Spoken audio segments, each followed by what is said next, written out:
నమస్కారం అమ్మా. నమస్తే అమ్మా. అమ్మా, లక్ష్మీదేవి గురించి అందరం ఎక్కువగా మాట్లాడుకుంటూ ఉంటాం. అవునమ్మా. మనం ఎక్కువ ఆరాధించడం కూడా లక్ష్మీదేవిని అందరం ఆరాధిస్తూ ఉంటాం. కానీ దరిద్ర దేవత కూడా ఉంది, దరిద్ర లక్ష్మి అని కొన్నిసార్లు వింటుంటాం. లక్ష్మీదేవి దరిద్ర లక్ష్మి ఇద్దరికి ఏమైనా సంబంధం ఉందా అమ్మ? రిలేషన్ ఏమైనా ఉందా వాళ్ళిద్దరికి? ఉందమ్మా. ఆవిడ అక్కగారు, ఈవిడ చెల్లెలు. అక్క చెల్లెలే. ఆవిడ జ్యేష్ఠాదేవి అంటారు ఆవిడ్ని. జ్యేష్ఠ అంటే పెద్దది, పెద్ద ఆవిడ లక్ష్మి, దరిద్ర దేవత. చిన్న ఆవిడ లక్ష్మీదేవి. అందుకే పూర్వకాల ఇళ్లలో ఎవరి మీద కోపం వస్తే దరిద్రం అని దష్ట అనేవారు. అంటే జ్యేష్ఠకు సంబంధించింది దష్ట. అంటే వ్యవహారంలో అట్లా ఊర్లలో నిజంగా దష్ట అంటారు కదా, అంటే నువ్వు దరిద్రం అని అర్థం అక్కడ. జ్యేష్ఠాదేవి అని అంటే ముందు ఆవిడ పుట్టింది, తర్వాత లక్ష్మీదేవి పుట్టింది. ఎప్పుడైనా ఏదన్నా మనం చేసేటప్పుడు ఏమవుతుందమ్మా, పనికిరాంది ముందు వస్తుంది, పనికొచ్చే తర్వాత వస్తుంది. పాల సముద్రం తరచినప్పుడు ఏమొచ్చింది? ముందు హాలాహలం వచ్చింది, అందులోంచి చెడంతా వెళ్ళిపోయింది, తర్వాత అమృతం వచ్చింది. పొలంలో పంట వెయ్యంగానే చేసే పని ఏమిటి? కలుపు తీస్తారు కొద్ది రోజుల్లో. పనికిరానివి తీసేస్తే పనికొచ్చే దీపుగా వస్తుంది. అట్లాగే ముందర లక్ష్మీ జ్యేష్ఠాదేవి ఆవిర్భవించి ఆ తర్వాత లక్ష్మీదేవి ఆవిర్భవించింది అని చెప్తారు. ఇది వాళ్ళకున్నటువంటి చుట్టరికం. అక్కా చెల్లెలు. ఈ అక్కా చెల్లెలు ఇద్దరు కలిసి ఉండరు. ఎందుకనమ్మా? ఈవిడుంటే ఆవిడుండదు, ఆవిడుంటే ఈవిడుండదు, అంతే. ఇద్దరు ఒకటే. ఎలాగంటే నాణ్యానికి ఉన్న బొమ్మ బొరుసులాగా. నాణ్యం ఈ రెండిటికి ఉన్న చుట్టరికం ఏమిటి? ఒకదానికి ఉన్న రెండు, అంతే, రెండు సైడ్స్, అంతే, రెండు వైపులు. అలాగే ఒకే ఒక సంపదకి లేకపోవడం, ఉండడం అనేటటువంటి రెండు లక్షణాలు ఉంటాయి గనక ఆవిడ జ్యేష్ఠాదేవి, ఈవిడ లక్ష్మీదేవి. ఈవిడుంటే ఆవిడుండదు, ఆవిడుంటే ఈవిడుండదు. ఓకే అమ్మా, అసలు ఏ రకంగా వస్తుంది దరిద్ర దేవత ఇంట్లోకి? అంటే కొన్ని సందర్భాల్లో ఇల్లు శుభ్రంగా లేకపోతే వచ్చే అవకాశం, ఇలా చాలా చెప్తుంటారు. ఏ రకంగా ఉంటే దరిద్ర దేవత రాకుండా ఉంటుందమ్మా? ధర్మరాజు జూదంలో ఓడిపోయిన తర్వాత సర్వస్వం కోల్పోయి అరణ్యవాసానికి వెళ్ళాలి. అంటే దరిద్ర దేవత ఆవహించాలి కదా, సంపదలు కోల్పోయి. అవును. అప్పుడు లక్ష్మీదేవి అంటుంది, జానపద గేయం అమ్మ ఇది. ఏమంటే, చేటలో పళ్ళను చెరపడే రాజు, కట్టి విడిచిన బట్ట కట్టడే రాజు, ఆడి విడిచిన నీరు ఆడడే రాజు అని చెప్తుంది. ఇలా కొన్ని. నేను ఎలా పెడతాను అటువంటి చోటుకి? ఒక్కటి సవ్యంగా లేదే. నేను ఇల్లు ఉండడానికి తగినటువంటి చోటు అంటే చేటలో పళ్ళు వేయకూడదట. ఇప్పటికీ పల్లెటూళ్ళల్లో ఒప్పుకోరమ్మా. చేటలో బియ్యం చెరుగుతారు కదా, బియ్యానికి తౌడు ఉంటుంది కదా, ఆ చేటకి తౌడు అతుక్కుని ఉంటుంది. దాంట్లో కూరగాయలు పళ్ళు గనక వేసినతో త్వరగా పాడైపోతాయి. అందుకని చాట్లో పళ్ళు వేసామంటే దరిద్రం అంటారు. అలా వెయ్యడు. ఒకసారి కట్టి వదిలిన బట్ట మళ్ళీ కట్టడు. విడిచిన బట్ట కట్టడం దరిద్రం. చూసారా ఏ పదం వాడాం? దరిద్రం, దరిద్ర దేవత. అలాగే ఒకళ్ళు స్నానం చెయ్యగా మిగిలిన నీళ్లతో స్నానం చేయడం, అది కూడా దరిద్రమే. దరిద్రం అమ్మ. ఇప్పుడు మీరు పల్లెటూళ్ళలో పెద్దలు ఇంట్లో ఎవరైనా ఉంటే స్నానం చేసేటప్పుడు ఒక బకెట్లో నీళ్లు తీసుకుంటాం, స్నానం చేస్తాం, అడుగున ఆఖరి దాకా పోసుకోం కదా, కాసి నీళ్లు మిగిలిస్తాం. ఆ మిగిల్చిన కింద పోసి బకెట్ బోర్లించి వస్తారు. ఆ మిగిలిన నీళ్లతో ఇంకోళ్ళు స్నానం చేయకూడదు. మామూలుగా అందులో నీళ్లు వదలొద్దు అనటం విన్నాం, కానీ దాని వెనకాల రీజన్ ఇదని ఇప్పుడు తెలిసిందమ్మా. కానీ ఆఖరి నీళ్లు పోసుకోకూడదు, ఆఖరి నీళ్లు పోసుకోకూడదు, వదిలిపెట్టకూడదు. కనుక వాటిని కింద పారబోసి వచ్చేస్తాం కదా. అంటే ఆడి విడిచిన నీరు ఆడడే రాజు అని ఒక జానపద గేయాలు ఇవన్నీ మనకి. ఇవన్నీ ఎక్కడ దరిద్ర దేవత రావడానికి వీల్లేని ప్రదేశాలు ఇవి. అంటే దరిద్రం రావాలంటే ఏం చెయ్యొచ్చు? విడిచి బట్టలు అక్కడ పడేసి మళ్ళీ కట్టుకోవడం, విడిచిన బట్టలు కట్టుకోవడం దరిద్రమే కదమ్మా. కంపు కొడతాయి, పాడైపోతాయి, వాసన వస్తాయి. బట్టలు బోల్డ్, they carry many things with them. అంచేత అవి. తర్వాత ఒకళ్ళు వాడిన నీళ్లు మళ్ళీ వాడడం, ఎంగిళ్ళు తినడం, అశుభ్రంగా ఉండడం, అశుచిగా ఉండడం, ఇలాంటివన్నీ కూడా దరిద్రం ఉంటుంది అని చెప్పడానికి సంకేతం. ఇలాంటి చోట ఆవిడికి నచ్చుతుందిట వస్తుంది. ఇది ఈవిడిలా ఉంటి చోట్ల గురించి చెప్పడం కన్నా లక్ష్మీదేవి తాను ఎక్కడుంటానో కొన్ని ప్రదేశాలు చెప్పింది. ఆ లక్ష్మీదేవి ఉంటానని చెప్పిన ప్రదేశాలకి భిన్నంగా ఉంటే లక్ష్మి ఉండదు. లక్ష్మి లేదు కనుక ఈవిడ వచ్చి కూర్చుంటుంది. లక్ష్మి తాను ఎక్కడ ఉంటానని చెప్పింది, శుచిగా ఉండాలి. శుచి అంటే మనిషి శుచిగా ఉండాలి, ఇల్లు శుచిగా ఉండాలి. అవునమ్మా. మనసు కూడా శుచిగా ఉండాలి. ఇది మెయిన్, అందరం ఇది వదిలేస్తాం అదే కదా. మనసులో ఎంతసేపు నేను నీట్గా మంచి బట్టలు కట్టుకుని సెంట్లు అవి కొట్టుకుని ఇల్లంతా నీట్గా పెట్టుకుని కొత్త ఇప్పుడే మీరు ఏదో ఐక్యానో ఏదో రకంచి ఫర్నిచర్ తెప్పించి నీట్గా అక్కడ పెట్టాం అంతే, బా అనిపిస్తుంది. కానీ ఇంట్లోకి వెడితే అంత నీట్గా ఉన్నా ఒక్క 2 నిమిషాలు కూర్చోవాలనిపించదు. ఎప్పుడు బయటపడదామా అనిపిస్తుంది. అంటే వాళ్ళ మనసులో ఉన్నటువంటి భావాలు అంత వ్యతిరేకమైనటువంటి లక్షణాన్ని కలిగి ఉన్నాయి, ప్రతికూల లక్షణాలు. కనుక అటువంటి చోటకి లక్ష్మీదేవి ఉండదు. శౌచం లక్ష్మి ఉండాలంటే కావాల్సింది. తర్వాత ఇంట్లో ఎప్పుడు తగాదాలు దెబ్బలాటలు ఉండకూడదు. గాలి వెలుగు ఉండాలి, వెంటిలేషన్ ఎక్కువగా. చీకటి పడ్డాక దీపం ఉండాలి. దీపంలో నేను ఉంటానని చెప్పింది, పూలలో తానుంటానంది. తర్వాత ఏనుగు ముఖంలో ఉంటానంది, చంద్రుడి వెన్నెల్లో ఉంటానంది.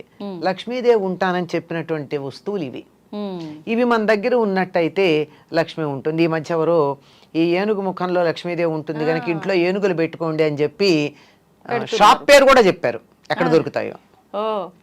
ఇది నిజంగా అట్లా పెట్టుకోవచ్చమ్మా? అవసరం లేదు, పెట్టుకోవచ్చు కానీ పెట్టుకోవాలని ఏం లేదు. ఏనుగు ముఖాలు పెట్టినంత మాత్రం లక్ష్మీదేవి ఇంట్లోకి ఏం వచ్చి కూర్చోదు. మనం దెబ్బలాడుకుంటూ ఉంటే ఆవిడ పారిపోతుంది. ఇంట్లో ఒకళ్ళనొకళ్ళు తిట్టుకుంటూ ఉన్నా, అప్పుడు కొంతమంది ఇళ్లలో ఫ్లయింగ్ సాసర్స్ ఉంటాయి భోజనాల దగ్గర, అలాంటివి ఉన్నా లక్ష్మీదేవి పొరపాటును కూడా దరిదాపుల్లోకి రాదు. వీలైనంత దూరంగా ఉండే ప్రయత్నం చేస్తుంది. వస్తున్నదన్నా పారిపోతుంది. అంటే దరిదాపుల్లో కదా, కొన్ని రోజుల పాటు రాదు. అంచేత మనకి సంపద కావాలి అంటే నవ్వుతూ ఉండాలి. అదే చెప్తారండి, ఇంటికి సంపద ఎవరంటే చిరునవ్వు ఉన్న మొహాలట. నవ్వుకుంటూ ఎప్పుడు నవ్వగలం మనం? మనసు బాగుంటే, అందరూ ఆహ్లాదంగా ఉంటే, ఒకళ్ళ పట్ల ఒకటి శత్రుభావం లేకుండా ఉంటే అక్కడ లక్ష్మీదేవి ఉంటుంది. అంటే ఇవి లేని చోట లక్ష్మి ఉండదు. ఇంట్లో శుచిగా లేకపోయినా, దెబ్బలాడుకుంటూ ఉన్నా, పోట్లాడుకుంటూ ఉన్నా, ఏడుస్తూ ఉన్నా, ఏడ్చే చోట కూడా లక్ష్మి ఉంటుంది. ఎందుకంటే కష్టాలు ఎవరికి ఉండవమ్మా, మనుషులకు కాకపోతే మాకులకు వస్తాయా? వస్తాయి. కష్టం వస్తుంది కానీ దానికి ఏడవకూడదు. బాధపడడం వేరు, దాని వేదన చెంది దిగులు పడ్డం వేరు. కొంతమంది మొహాలు చూడండి, ఏదో చిన్న బాధ వస్తుంది, మొహం అంతా దీనానాథుల్లాగా మొహాలు పెడతారు. వాళ్ళకి సంపద రమ్మంటే ఎట్లా వస్తుంది? ముందు ఆ మొహం మారిస్తే మీ మొహం కాస్త మార్చుకోండి, మీకు కష్టాలు తొలగుతాయని చెప్తారు చాలా మంది. మొహంలోనే కనపడతాయి. ఎప్పుడు చూసినా ఏడుపు కొట్టు మొహం వేసుకొని ఉంటావు ఇట్లా అంటుంటారు. ఏడుపు మొహం, ఈడుపు కాళ్ళు, ఈ రెండు జ్యేష్ఠాదేవిని ఆహ్వానిస్తాయని చెప్తారు పెద్దవాళ్ళు ఇంట్లో. ఈడుపు కాళ్ళు అంటే పని చేయమంటే అబ్బా అని నడవడం చకచక కాకుండా ఏమిటో అని కాళ్ళు ఈడ్చుకుంటూ నడుస్తారు. అంటే ఇష్టం లేక. అంటే సోమరితనం ఉన్న చోట లక్ష్మీదేవి ఉండదు, దరిద్ర దేవత ఉంటుంది. వీళ్ళిద్దరూ ఒకళ్ళు అంటే ఒకళ్ళు ఉండరు కదా. దీనికి చిన్న ఒక చమత్కారమైన విషయం చెప్తారు. మా ఇద్దరిలో ఎవరు అందగత్తెలు అని అడిగారట లక్ష్మీదేవిను జ్యేష్ఠాదేవి. ఎవరిని అందగత్తెలన్నా రెండో వాళ్ళకి కోపం వస్తుంది కదా. అవునమ్మా. మరి లక్ష్మి కావాలి, జ్యేష్ఠాదేవి అక్కర్లేదు. అందుకు ఆయన తెలివిగా అన్నాడట, ఇద్దరిని అక్కడ నిలబెట్టి మీరు ఇటు రండి, నువ్వు ఇటు వెళ్ళు అన్నట్ట. లక్ష్మీదేవిని ఇంట్లోకి రమ్మన్నాడు, జ్యేష్ఠాదేవిని వెళ్ళమన్నాడు. అబ్బా నువ్వు అలా బయటికి వెడుతుంటే ఎంత అందంగా ఉన్నావో అన్నట్ట జ్యేష్ఠాదేవిని. లక్ష్మీదేవిని నువ్వు ఇంట్లోకి వస్తుంటే ఎంత అందంగా ఉన్నావో అన్నట్ట. అయిపోయింది. ఎంత తెలివిగా చెప్పారు కదమ్మా. మనకు కావాల్సిందే అది. అదే కదా. అప్పుడు వెళ్తే ఈవిడ వస్తుంది, చీకటి పెడితే గాని వెలుగు రాదు. అంతే అంతే అంతే కదా. అంచేత వెలుగు లేకపోతే చీకటి వస్తుంది. అవును, చీకటి వస్తే వెలుగుపోయింది కాదు, వెలుగు లేకపోతే చీకటి వస్తుంది. అందువల్ల వెలుగుని ఆహ్వానించుకోవాలి, చీకటి దానంతట అదే పోతుంది. అంచేత సూపర్ అమ్మా నిజంగా. ఎవరమ్మా ఇది చెప్పింది? ఏదో ఒక పండితుడి గురించి ఒక కథ చెప్తారు. ఓకే. ఇది ఒక ప్రధానమైన పండితుడు అని కాదు, ఊరికే అసలు తెలివితేటలు ఎట్లా ఉంటాయి అని చెప్పడానికి ఒక పండితుడి పేరు పెట్టి చెప్పినటువంటి లోకంలో ఉన్నటువంటి కథ. చాలా అద్భుతంగా అసలు నిజంగా చెప్పేవారు. ఇలా ఉంటాయి. అంచేత మనకి సంపద కావాలి అంటే లక్ష్మీదేవి లక్ష్మి అంటే డబ్బు అని మాత్రమే అనుకుంటాం మనం. అవునమ్మా. కాదమ్మా, అష్టలక్ష్ములు ధనంతో పాటుగా ధాన్యం, చదువు, ఆరోగ్యం, సంతానం ఇలాంటివన్నీ కూడా లక్ష్ములే.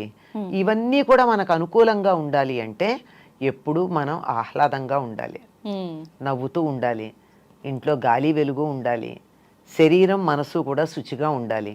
ఇవేమీ లేకపోతే అక్కగారు వచ్చి కూర్చుంటారు, అక్కగారు వద్దనుకుంటే ఇవన్నీ ఉండాలి. అంతే.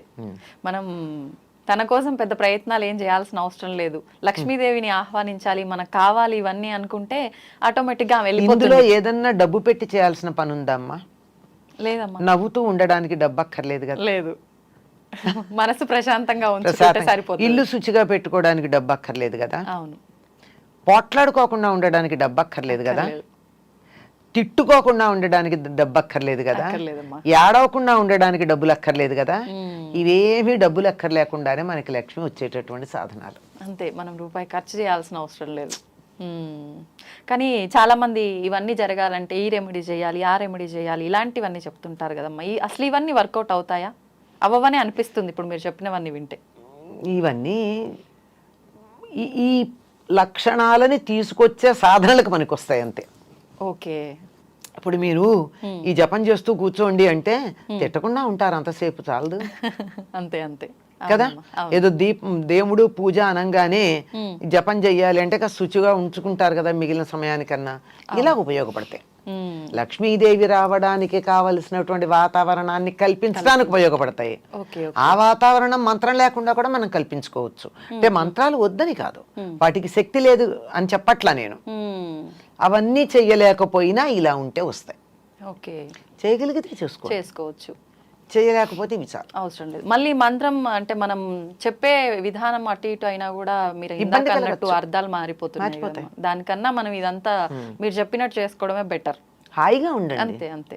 లలితా సహస్రనామంలో ఒక నామం ఉంది అమ్మవారి గురించి, సుఖారాధ్య అని ఉంది. సుఖంగా ఆరాధించబడేది. సుఖంగా ఆరాధించేదానికి ఎందుకు కష్టపడతామమ్మా? అమ్మవారి ఆరాధన సుఖంగా చేసుకోవచ్చుగా. అంతే, హాయిగా చేసుకోవచ్చుగా. కష్టపడి ఎందుకు చెయ్యాలి? సోమరితనం ఉండకూడదు గాని, అవునవును, బద్ధకం ఉండకూడదు గాని కష్టపడమని చెప్పరా. అందరూ ఆర్భాటాలు, హంగులు, హడావిడి, పూజలు ఇవన్నీ అనగానే అమ్మో అన్ని నియమాలు పాటించాలి, ఎన్నో కష్టాలు, ఇబ్బందులు. నియమాలు ఉన్నాయి లేకపోలా, కానీ అవి కూడా చాలా తేలికైన నియమాలు. మనం అనుకుంటే తేలికమ్మా. కాదమ్మా, శుచిగా ఉండమంటే అదేమంత కష్టం? ఉతికిన బట్టలు కట్టుకోమంటే కష్టమా? ఇల్లు శుభ్రంగా పెట్టుకోమంటే కష్టమా? సోమరిపోతులకు కష్టమే అమ్మా. సోమరిపోతులకు అందుకే సోమరితనం ఎలా ఉంటుంది? ఉండదు. అంచేత కొంచెం శుచిగా పెట్టుకోండి అంతే. ఇలా చిన్న చిన్నవి ఈ రెండే కాదు, ఇంకా కొన్ని ఉన్నాయి. అవి కూడా చాలా ఏమీ కష్టం లేనివమ్మా. ఏమీ ఆ మాత్రం కూడా కష్టపడకుండా మంత్రం చేయడం కష్టం కదా. అవును అవును, చాలా కష్టం. ఇంకేదో రెమెడీస్ అవి చేయండి చేయండి అని చెప్తే డబ్బులు ఖర్చు పెట్టి చేయడం కష్టం కదా. వాటికన్నా ఇది తేలిక కాదు. మరి పైగా శుభ్రంగా ఉంచుకుంటే మనకే ఇంకా హెల్త్ ఇష్యూస్ రాకుండా ఉంటాయి. ఇది ఒక ఫేవర్ కూడా ఉంది కదమ్మా. అది కూడా లక్ష్మే కదమ్మా, ఆరోగ్య లక్ష్మి. అంతే అంతే. అవునమ్మా, మీరు చెప్పినట్టు నిజంగా ఆరోగ్యము ఉండాలి, డబ్బు ఉండాలి, ప్రతి ఒక్కటి ఉండాలమ్మా. డబ్బు ఒక్కటే కాదు, అన్నీ ఉండాలమ్మా. డబ్బుతో వచ్చేది ఏం లేదు. ఆరోగ్యం ఉండాలి. మనకి కావాలంటే పిలిచే మనుషులు ఉండాలి. బోల్డ్ మంది పిల్లలు ఉన్నారు, కానీ కప్పుడు కాఫీ ఇచ్చేవాళ్ళు ఉన్నారా? గ్లాసులు మంచినీళ్ళు చేతికి అందించే వాళ్ళు ఉన్నారా? ఏదో దేశాల్లో ఉండి ఎక్కడో ఉండి బోల్డ్ సంపాదిస్తున్నారు, కోట్లు సంపాదిస్తున్నారు. ఆయా దేశాల్లో, ధనవంతమైన దేశాల్లో పెలాషియల్ బిల్డింగ్స్ ఉన్నాయి. కానీ ఇక్కడ అమ్మకో నాన్నకో జ్వరం వస్తే చూసుకోవడానికి పక్కింటి వాళ్ళ మీదో పని మనిషి మీదో ఆధారపడాలి. అవును, అది సంతాన లక్ష్మి కాదు, అది మ్మ్. సంతాన సౌభాగ్యం కాదు, సంతానం మాత్రమే ఉంది, సౌభాగ్యం లేదు. ఓకే, తెలుసుకోవాలమ్మా ఇలాంటి విషయాలన్నీ ఇంకా ఇంకా మీ ద్వారా మేము. థ్యాంక్ యూ అమ్మా, థ్యాంక్ యూ. నమస్తే.